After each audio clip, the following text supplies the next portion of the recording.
मध्यकालीन अर्थव्यवस्था, economy during medieval period. तुर्की शासन की स्थापना ने आर्थिक क्षेत्र में महत्वपूर्ण परिवर्तन लाए तथा कृषि, दस्तकारी, वाणिज्य, व्यापार एवं नगरीकरण को प्रोत्साहन दिया। कृषि अर्थव्यवस्था। इस काल में कृषि बेहतर अवस्था में थी।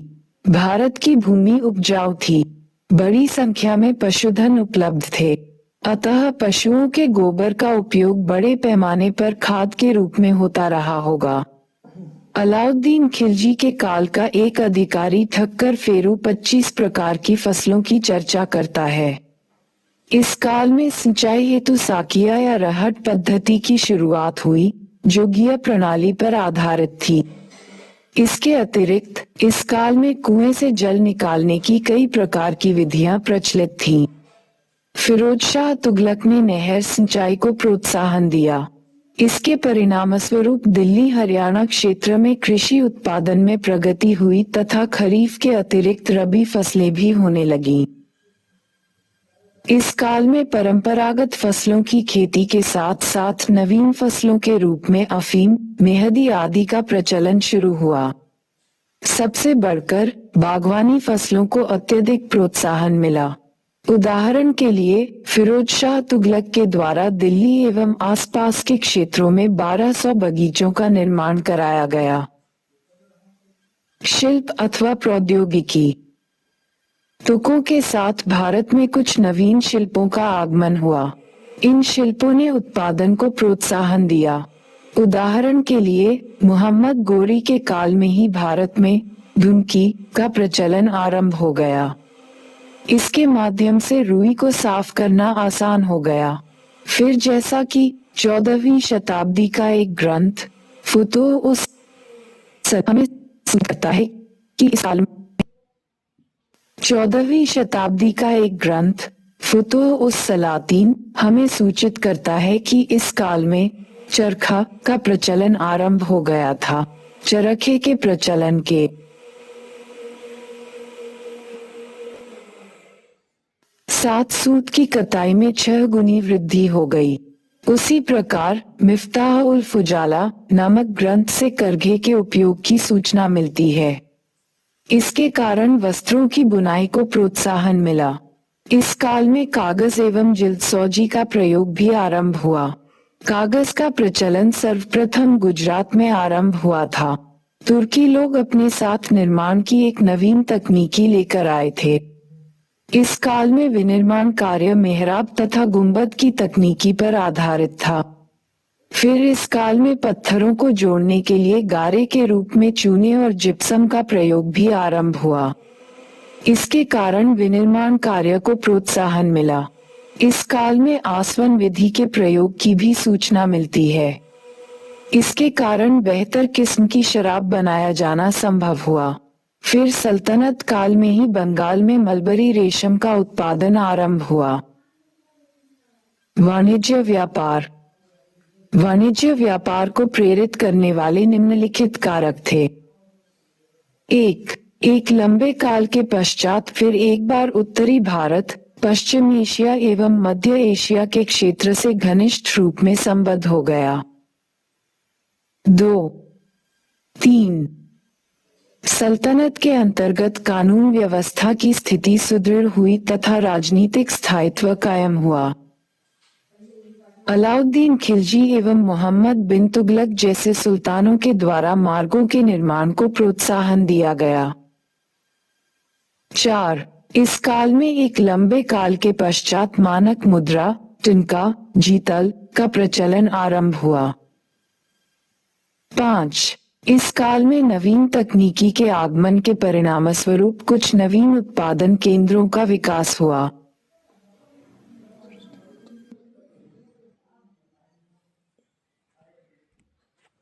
6 इस काल में एक नए अभिजात्य वर्ग के आगमन ने विलासिता संबंधी वस्तुओं की मांग बढ़ा दी। अलाउद्दीन खिलजी की बाजार नियंत्रण व्यवस्था ने भी अनाजों की मंडी कायम की तथा प्रेरित व्यापार को प्रोत्साहन दिया। आंतरिक और बाह्य व्यापार सल्तनत काल में हम तीन भिन्न प्रकार की व्यापारिक संरचनाएं देखते हैं। 1. गांव एवं नगर के बीच गांव से अनाज एवं कच्चे माल नगर को पहुंचते थे, परंतु बदले में गांव को कुछ नहीं मिलता था। ये सामग्रियां भू राजस्व के माध्यम से नगर तक पहुंचती थीं। 2. नगर से नगर के बीच नगर एवं नगर के बीच भी आंतरिक व्यापार की एक संरचना कायम थी। उदाहरण के लिए मुल्तान दिल्ली से चीनी मंगाता था तो मेरठ एवं अलीगढ़ से शराब। 3. भारत से बाहर के क्षेत्रों के साथ व्यापार। इस काल में विदेश व्यापार को भी प्रोत्साहन मिला। पश्चिम में भारत का संबंध पश्चिम एशिया, मध्य एशिया तथा पूर्वी अफ्रीका के क्षेत्रों से था, वहीं पूरब में भारत का संबंध चीन तथा दक्षिण पूर्व एशिया के देशों के साथ था। मुद्रा व्यवस्था। मुद्रा के मानकीकरण का काम इल्तुतमिश ने किया। उसने चांदी से निर्मित टिनका तथा तांबे की मुद्रा जीतल चलाई। फिर उसने तांबे की छोटी मुद्रा के रूप में दाम व दिरहम को भी स्थापित किया। मुहम्मद बिन तुगलक के काल में पहली बार सांकेतिक मुद्रा का प्रयोग हुआ। नगरीकरण। समकालीन ग्रंथों में जिन प्रमुख नगरों का विवरण मिलता है वे हैं दिल्ली, मुल्तान, अनहिलवाड़ा, पाटन, खंभात, कड़ा, लखनौती, दौलताबाद तथा लाहौर। इब्न बतूता ने, जो 1333 में भारत आया था, लिखा है कि दिल्ली संपूर्ण पूर्वी इस्लामी साम्राज्य में आकार तथा जनसंख्या के मामले में सबसे बड़ा था। वस्तुतः राजनीतिक, प्रशासनिक और सांस्कृतिक कारकों ने सल्तनत काल में नगरीय अर्थव्यवस्था के विस्तार को विशेष रूप से प्रोत्साहन दिया। भारत में तुर्की शासक वर्ग के लोग अल्पसंख्यक थे, अतः सुरक्षा को ध्यान में रखकर कुछ खास क्षेत्रों में सैनिक शिविर स्थापित किए गए। जहां शासक वर्ग स्थापित थे, उनके आसपास सैनिक शिविर स्थापित हुए। फिर शासक वर्ग की आवश्यकता के अनुकूल दूरस्थ क्षेत्रों में संसाधनों का आगमन हुआ और फिर देखते देखते ये क्षेत्र नगर के रूप में विकसित हो गए। दूसरे प्रशासनिक केंद्रों का विकास भी नगर के रूप में होने लगा। एकता मुख्यालय में भी शासक वर्ग के लोग थे तथा इसका विकास प्रशासनिक केंद्रों के रूप में हुआ। फिर ये भी नगर के रूप में स्थापित हो गए।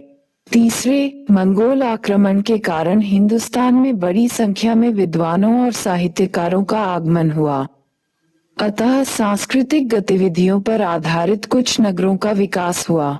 फिर सूफी संतों के दरगाह तथा खानकाह आगे नगर के रूप में विकसित होते चले गए, क्योंकि श्रद्धालुओं की भीड़ वहां इकट्ठा होने लगी। अंत में नगरों के निर्माण में कुछ सुल्तानों ने भी रुचि दिखाई। उदाहरण के लिए अलाउद्दीन खिलजी ने पूर्वी राजस्थान में झाइन नामक नगर स्थापित किया। यह आगे शहर-ए-नौ के नाम से जाना गया। उसी प्रकार फिरोज शाह तुगलक ने जौनपुर, फिरोजपुर, हिसार फिरोजा, फिरोजाबाद और फतेहाबाद अनेक नगरों की स्थापना की। इस तरह सल्तनत के अधीन नगरीकरण का विस्तार देखा गया। कृषि अर्थव्यवस्था। मुगल काल में भारत विश्व के सबसे आबाद क्षेत्रों में से एक था। भारत के भौगोलिक आकार के कारण यहाँ मिट्टी में विविधताएं थीं तथा पर्यावरणीय स्थिति में भी विभिन्न क्षेत्रों के बीच अंतर था। यूरोप की तुलना में भारत की मिट्टी उपजाऊ थी। जहाँ यूरोप में एक फसल बोई जाती थी, वहीं भारत में 2 फसलें बोई जाती थीं तथा फिर कहीं कहीं 2 फसलों के बीच की अवधि में एक तीसरी फसल भी बोई जाती थी। कृषि अर्थव्यवस्था का आधार थी, अतः राजकीय आमदनी में वृद्धि के लिए कृषि का विकास आवश्यक था। उस काल में जनसंख्या कम थी तथा कृषि भूमि की व्यापक उपलब्धता थी, इसलिए राज्य का बल होता था कि किसान भूमि से बंधे रहे। औरंगजेब के काल के एक फरमान से, जो रिसिग्डिस के नाम से जारी किया गया, ये ज्ञात होता है कि राज्य की यह चिंता थी कि जिस भूमि को किसान खाली कर गए हैं, नए किसानों की सहायता से उसे आबाद किया जाए। राज्य की ओर से अमालगुजारों को यह निर्देश होता था कि वे किसानों को सहायता प्रदान करें तथा फिर राज्य की ओर से किसानों के लिए कृषि ऋण की भी सुविधा थी। राज्य के द्वारा सिंचाई को भी प्रोत्साहन दिया जाता था। इस काल में सिंचाई के साधन के रूप में कुएं, तालाब, जलाशय के साथ साथ नहरों के विकास पर भी बल दिया जाता था। कुएं से पानी निकालने के लिए धेकुल, चरस तथा साकिया का प्रयोग किया जाता था। इस काल में जागीरदार तथा मदद ए माश प्राप्तकर्ता से भी यह अपेक्षा जाती थी कि वे कृषि के विकास में सक्रिय योगदान दें। मुगलकालीन साहित्य में विभिन्न प्रकार की फसलों का जिक्र मिलता है। अबुल फजल की आइन ए अकबरी में रबी 19-21 और खरीफ 17-21 फसलों की एक लंबी सूची दी गई है। इस काल में नगरीय जनसंख्या की आवश्यकता।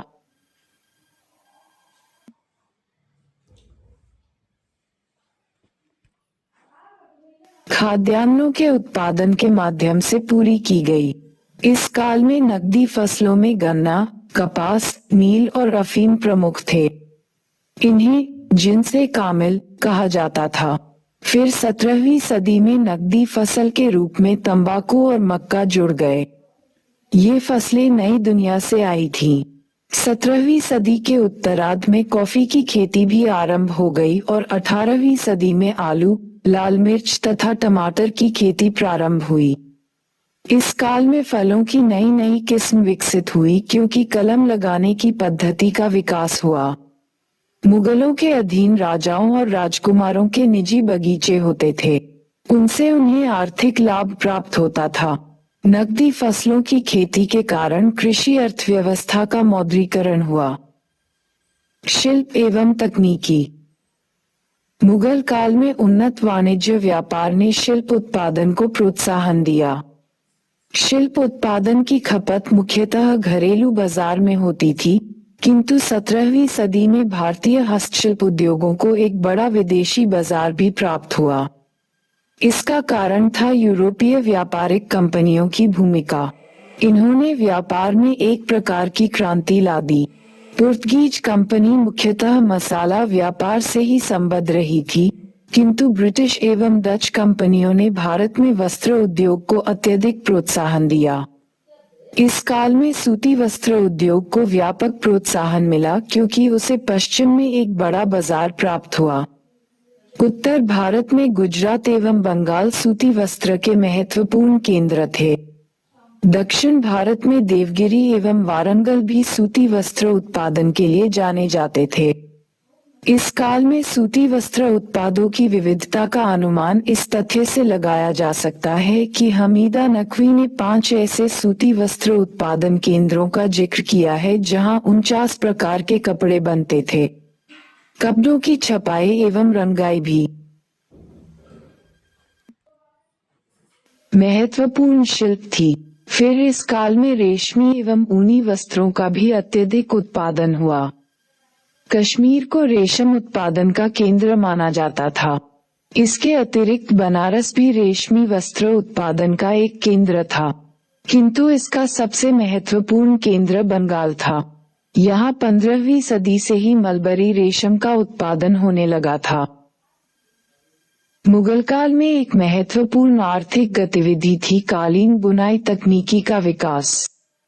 अकबर के काल में ईरानी मॉडल पर कालीन बुनाई को प्रोत्साहन मिला तथा उत्तर भारत में लाहौर, आगरा और फतेहपुर सीकरी उसके महत्वपूर्ण केंद्र के रूप में उभरे। इसके अतिरिक्त दिल्ली, मिर्जापुर, वारंगल और मसूलीपट्टनम में भी कालीनों की बुनाई होने लगी। इसके अतिरिक्त बाबर के आगमन के साथ ही भारत में तोड़ेदार बंदूकों का प्रयोग प्रारंभ हो गया था। फिर यूरोपियों के संपर्क में मुगल तकनीकीविद भी व्हील लॉक तथा फ्लिंट लॉक जैसी विधि से परिचित हो सके, यद्यपि उनका सीमित प्रयोग ही हुआ होगा। उसी प्रकार अकबर ने एक ऐसी बैलगाड़ी का निर्माण किया जो सामान ढोने के साथ साथ अनाज पीसने का काम भी करती थी। उसी तरह उसे एक ऐसी बंदूक निर्मित करने का भी श्रेय दिया जाता है जो एक साथ 17 गोलियां दागती थी। उसी तरह यूरोपीय प्रभाव में जहाज निर्माण में कीलों का प्रयोग होने लगा तथा लौह लंगर का प्रचलन प्रारंभ हुआ। भारतीय भी यूरोपियों की तरह जहाजों से पानी निकालने के लिए चेन पंप का प्रयोग करने लगे। इस प्रकार हम देखते हैं कि मुगल काल में विज्ञान एवं प्रौद्योगिकी का विकास अवरुद्ध नहीं हुआ था। फिर भी यूरोप की तरह इसका व्यापक विस्तार नहीं हो सका, वरन विज्ञान निजी स्तर पर ही फलता फूलता रहा। वाणिज्य व्यापार। मुगल शासन ने भारत में कुछ ऐसे कारकों को जन्म दिया जिसके परिणामस्वरूप आंतरिक एवं बाह्य व्यापार दोनों को प्रोत्साहन मिला। आंतरिक व्यापार को निम्नलिखित कारकों ने प्रेरित किया। प्रथम, मुगलों के अधीन एक शक्तिशाली साम्राज्य की स्थापना हुई। इस मुगल साम्राज्य का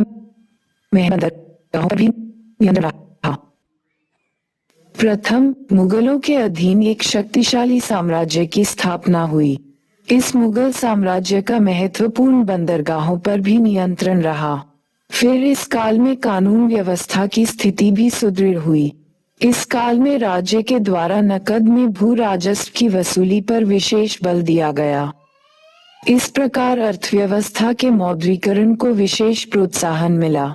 शेरशाह के द्वारा ही मानक मुद्रा के रूप में रुपाम को स्थापित कर दिया गया था। मानकीकृत मुद्रा ने भी वाणिज्य व्यापार को अपने ढंग से प्रोत्साहित किया। परंपरागत रूप में ऐसा माना जाता था कि मुगल मध्य